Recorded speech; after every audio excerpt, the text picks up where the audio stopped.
할렐루야.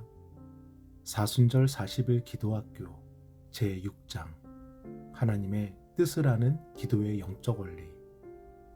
오늘 본문은 요한일서 5장 13절로 15절까지의 말씀입니다.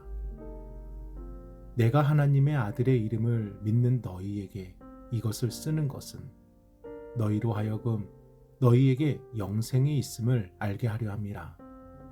그를 향하여 우리가 가진 바 담대함이 이것이니 그의 뜻대로 무엇을 구하면 들으심이라. 우리가 무엇이든지 구하는 바를 들으시는 줄을 안즉 우리가 그에게 구한 그것을 얻은 줄을 또한 아느니라. 아멘. 우리의 모든 기도는 태산처럼 거대하고 바다처럼 원대한 소망을 품고 기도하지는 않습니다. 대부분이 건강과 가정과 관계와 물질에 한정된 소망이고 그조차도 확신이 없이 그저 바램만으로 기도할 때가 종종 있습니다. 그럼에도 분명한 한 가지 사실은 우리는 결코 기도를 포기하지 않고 기도한다는 것입니다. 그 근거가 내 안에 살아 숨쉬는 믿음의 확신 때문입니다.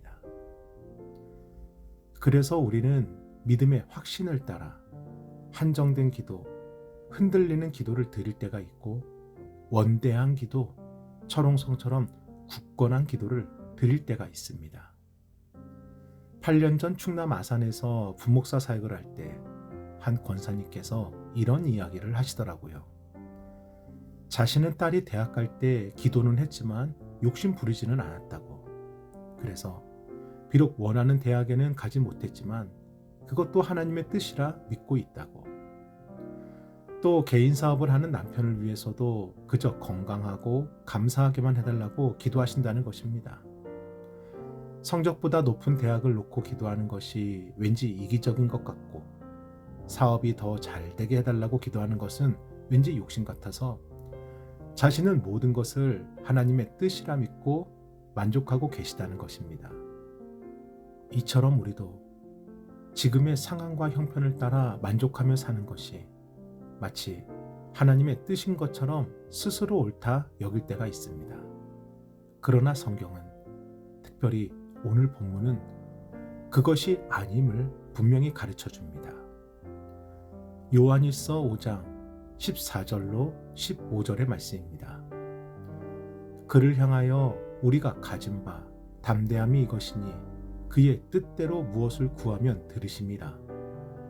우리가 무엇이든지 구하는 바를 들으시는 줄을 안즉 우리가 그에게 구한 그것을 얻은 줄을 또한 아느니라. 아멘. 지금의 상황과 형편을 비관하지 말고 안주하지 말고 만족하지 말고 하나님의 뜻을 따라 구하라는 것입니다. 사랑하는 여러분, 이 말씀 속에는 두 가지 사실이 담겨 있습니다. 먼저, 지금의 상황과 형편을 우리의 생각과 의심으로 판단하지 말고 기도로 보라는 것입니다. 우리의 능력이 부족해서 우리가 죄를 지어서 우리가 잘못 살아서 겪는 상황이 아닙니다. 우리를 아시는 하나님께서 우리를 하나님의 능력으로 일어나게 하시려고 지금의 형편을 인내의 시험장으로, 연단의 단련장으로, 소망의 문으로 사용하고 계신 것입니다. 로마서 5장 3절로 4절을 함께 읽어봅니다. 다만 이뿐 아니라 우리가 환난 중에도 즐거워하나니 이는 환난은 인내를, 인내는 연단을, 연단은 소망을 이루는 줄 알미로다. 아멘. 그래서 지금의 형편과 상황은 벌이 아니라 하나님의 뜻을 구하는 기도의 자리라는 것을 알고 그 자리에서 기도하라는 것입니다. 그리고 또 하나는 하나님의 뜻을 구할 때 더 있다는 것입니다. 우리에게 부어주실 능력, 우리에게 부어주실 축복, 우리에게 부어주실 영광이 하나님의 뜻을 구할 때 분명히 더 있다는 것입니다.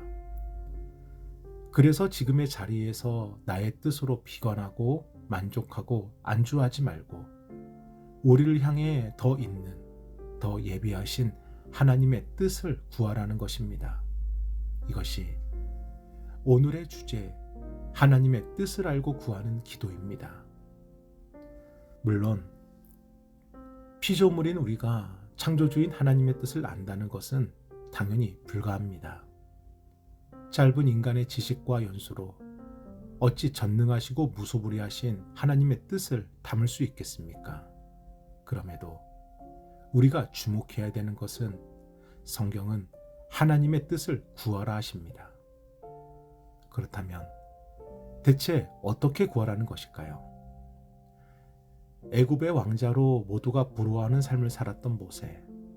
하지만 뜻하지 않은 살인을 저지르고 무려 40년을 광야에서 도망자로 살아가게 됩니다. 그런 그에게 어떤 희망이 있을까요?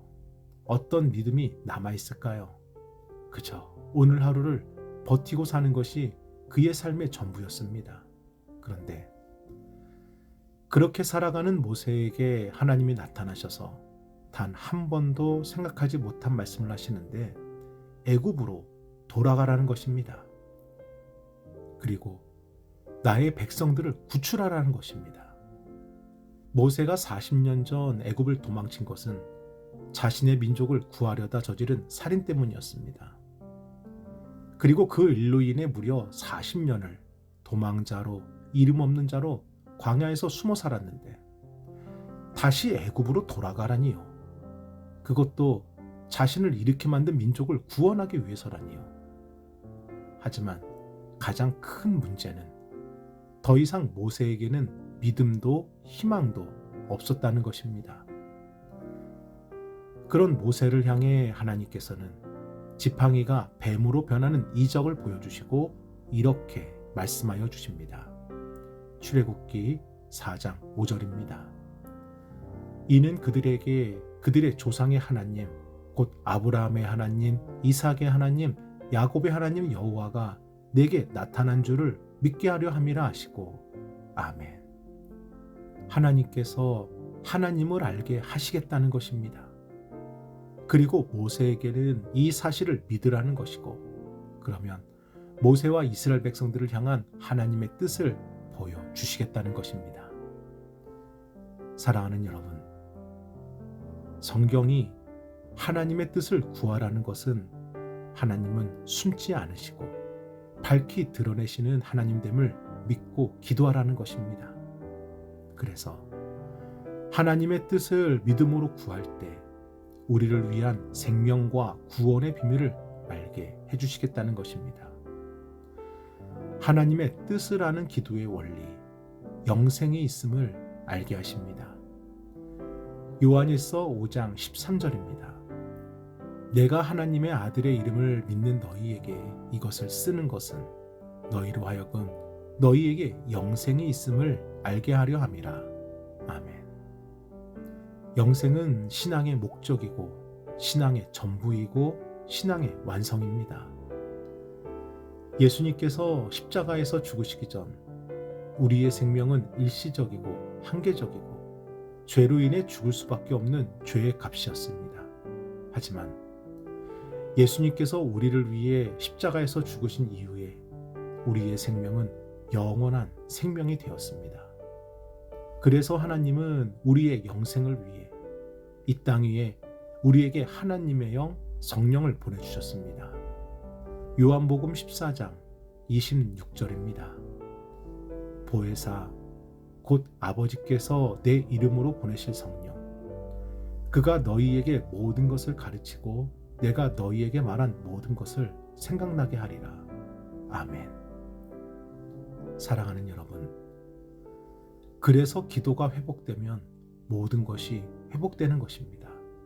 기도는 믿음으로 드리는 것이고, 믿음은 하나님의 뜻을 알게 해주는 것이고, 믿음으로 하나님의 뜻을 구할 때 하나님은 결코 숨기지 않으시고 반드시 알게 하여 주십니다.